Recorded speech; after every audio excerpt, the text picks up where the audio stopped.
এমন এক দানব আসছে যার ডান হাতে থাকবে জান্নাত আর বাম হাতে জাহান্নাম, কিন্তু সাবধান, তার সেই জান্নাতই হবে আসলে জ্বলন্ত আগুন। পৃথিবীর ইতিহাসের সবচেয়ে বড় পরীক্ষা দাজ্জাল।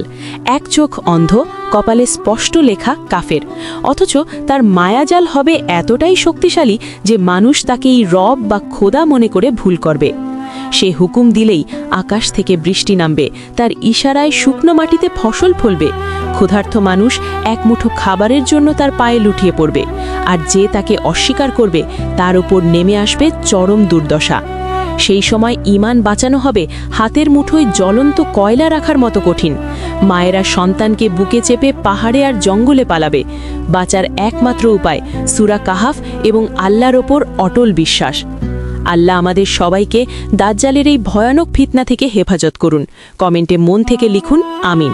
আর ইসলামী ইতিহাসের এমন অজানা রহস্য জানতে লাইক দিয়ে চ্যানেলটি সাবস্ক্রাইব করে রাখুন।